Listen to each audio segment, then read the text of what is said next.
In any event, I want to talk to you today about regulating, what it means to do that. Because what it really means, push comes to shove, is you don't need to do it at all. And somewhere I'm going to find out whether I could share a picture on here or not. There's audio, there's camera, there's share screen, invite guests. It's a podcast, so I guess not. In any event, there is I was in a conversation earlier, and one of the things that I've realized is that when you heal, so you're, this person was doing all these things to regulate their nervous system. And guess what? That's all well and good, but if you are in a chronic, what trauma is being stuck in fight, flight, and or freeze. There's three autonomic nervous system states. Some would say 4, some would say 5. The bottom one, usually in the picture that you see, the green one, that's what they call social engagement. Rest and digest, to put it simply. I call it the safety zone. That's the nice neighborhood, as it were.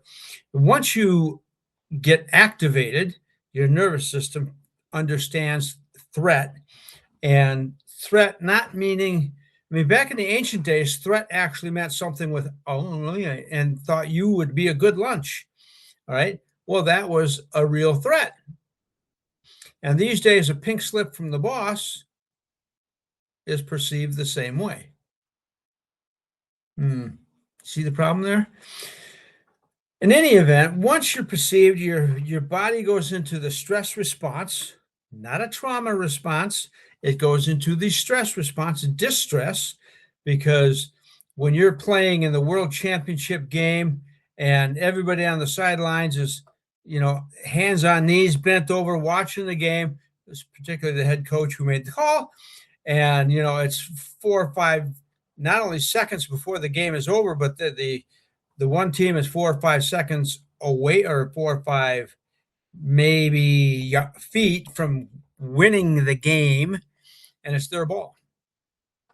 All right. That's called eustress.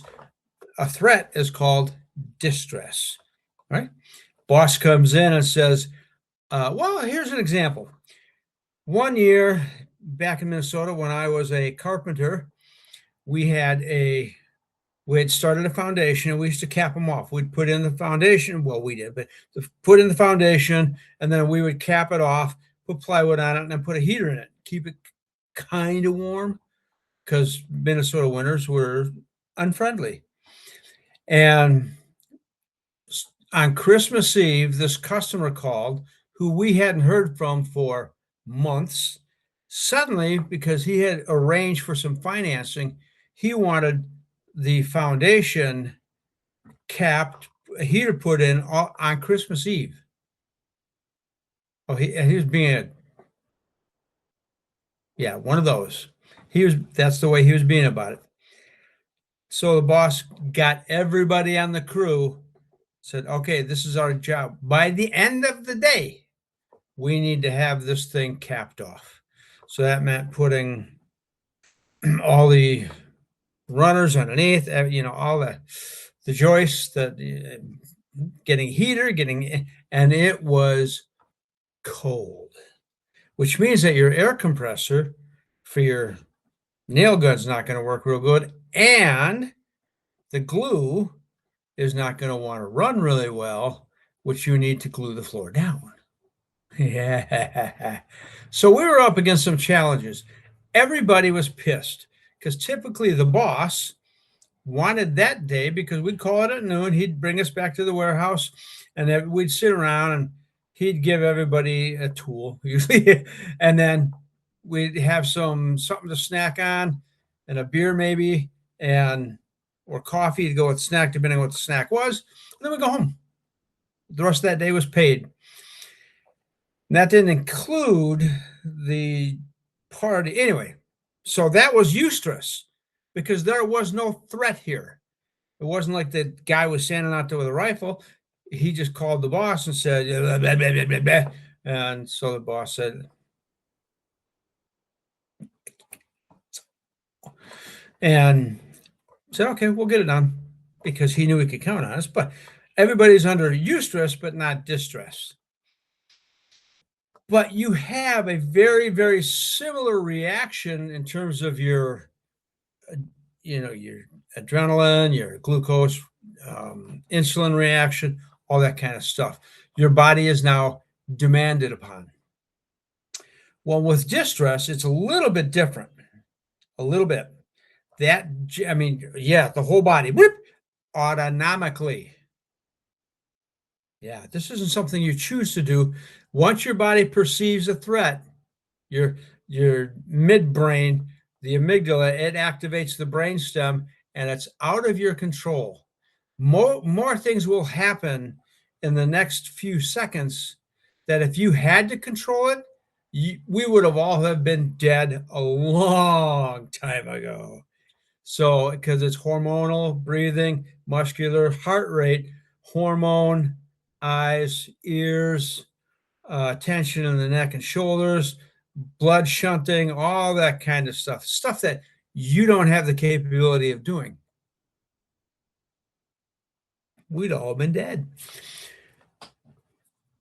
So what does it have to do with regulating? Well, when you're in that state, and what happens is we get into that state of stress, and I used this illustration before.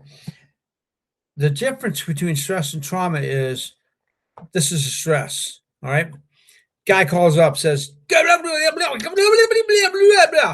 boom, into the backpack it goes. The backpack that we're carrying, we carry it with us all the time, everywhere. Your life, it's just a metaphor. So if things were all normal, we would deactivate that. If it were a threat, get that? Not eustress. If this is really distress, then we deactivate the innate autonomic deactivation process is a restoration of your breathing and tremoring, and then this comes out of your backpack. Cool. That means you will always prevent trauma. Yeah. All right. So if we don't do that, here's what happens. Blip, blunk. Blip, blunk. Bonk. What's starting to happen to that backpack? Yeah, it's starting to get heavy.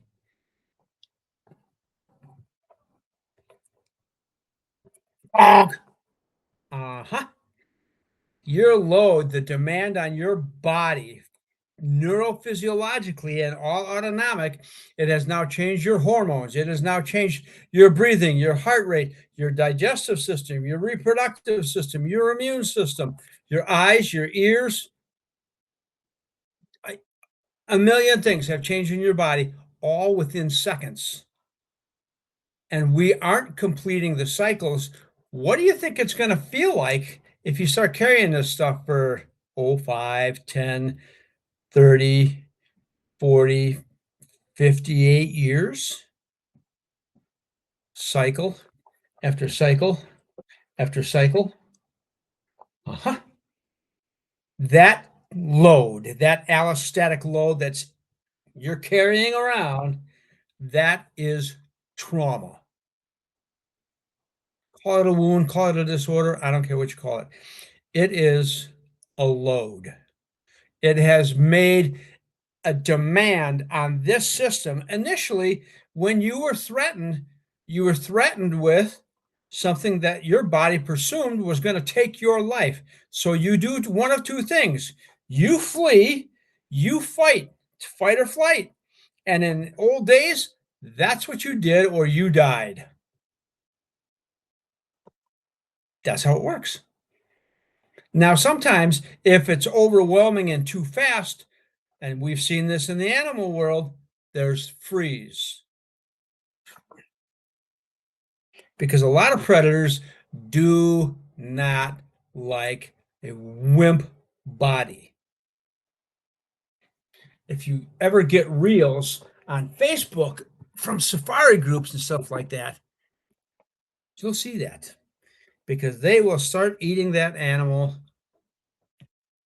alive. I mean, I see it here when I watch an osprey or an eagle take a fish out of the Salish Sea. They'll take it somewhere where I can perch it, and they'll start eating on the thing while it's still flopping. It's trying to survive being out of the water. Now, the fish is not a mammal. Anyway, so there's the possibility to fight, flight, or freeze. There's a few other that don't need to be mentioned here, but or a couple others.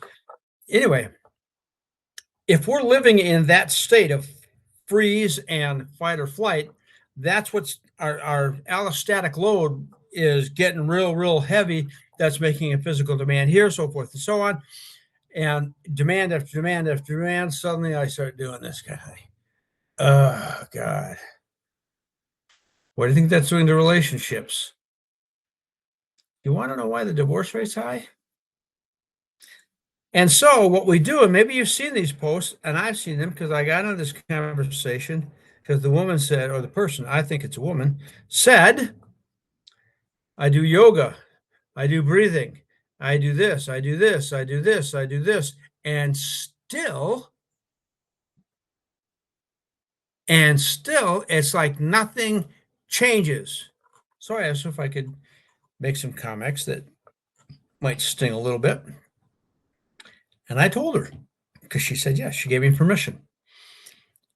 I said, none of those things will ever change your neurological state. And that is what you need to do. Because fight, flight, freeze, social engagement, those are all autonomic neurophysiological states of being. This load that boom is trauma is autonomic. My choosing to do yoga is a motor control, this part of the brain, not the brainstem, and it's willpower. You didn't willpower your way into trauma. That was done by your autonomic nervous system that understood there was a threat and was trying to keep you and me alive. And it did a great job. Here it is, all these years later, and I not only healed my trauma, but I'm still alive. I'm enjoying life. Cool. All because of my nervous system's capabilities of doing that. Woo! Thank you, buddy. All of that regulation stuff, there's nothing wrong with any of it. I said, what you need to understand is you, and I gave her the picture that I don't have here, but I said, you can move from fight, flight into the social engagement state because that's the deactivation process. But that deactivation process is autonomic. That's the only way to solve an autonomic problem is with the autonomic process that's built right into us, and that's tremoring. We add some breathing to that to get some looseness in the diaphragm to be able to be in D. It makes a big impact. In any event, that's where I said regulating will not change your nervous system state because the things you're doing to regulate are motor control and they are not autonomics, willpower. I said they'll never change your nervous system state. Once you change your nervous system state down into social engagement, your nervous system will regulate itself because that is how it evolved. That's how it evolved. And once we get there, we don't have to do all this other stuff.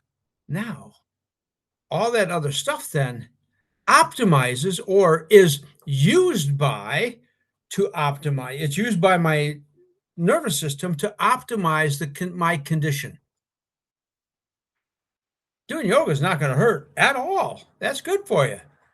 It helps the flexibility. But if you're in a state where you're still considering everything a threat, it's going to have minimal impact, if any at all. Once your nervous system's down where it belongs in social engagement, where it belongs, cool. All the stuff now can be optimized. And it's the same way with the grounding. When you're in fight, flight, and everything else like that, of course, you need to feel like you're grounded because you're always in a state of threat. That's disorienting because now my radar suddenly is so scrambled, it thinks that every living, moving, breathing thing is a threat. And they're not. But my radar doesn't know that. So I think I have to get grounded. Whereas the house that, despite its age, that I am right now, this house is grounded all the time. Yeah, all the time.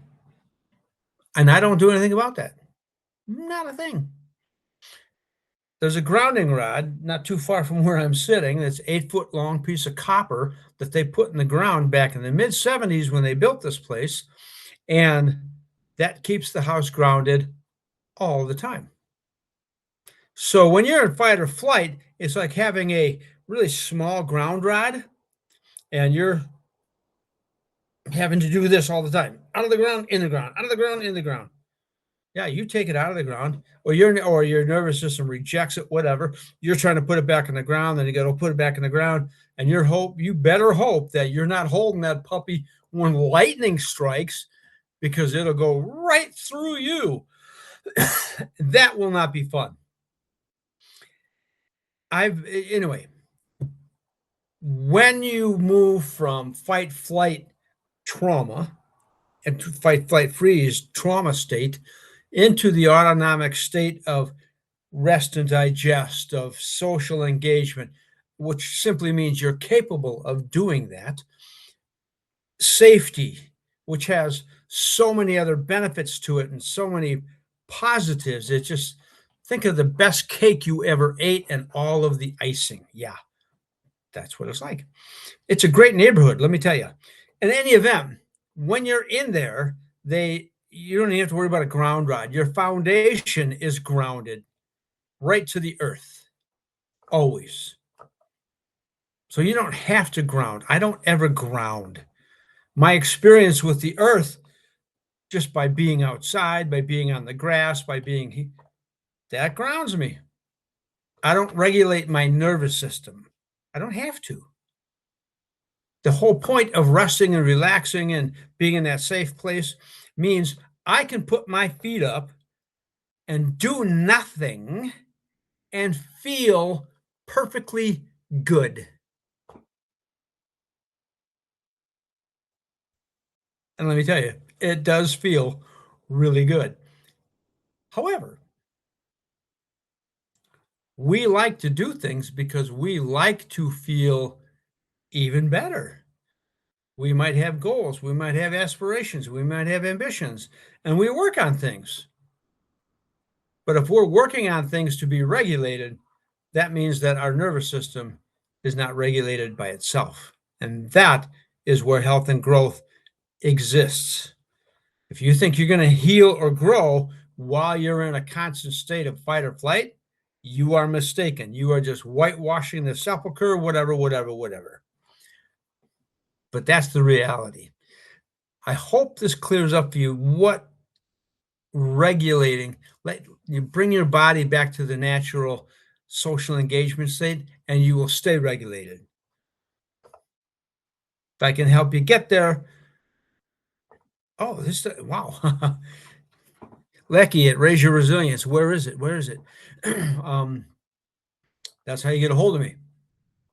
Anyway, if you want to know more, just leave a comment somewhere, somehow. I'm still trying to get the Substack thing off the ground, but there you have it. Have yourself a great day. We'll talk to you later. Bye.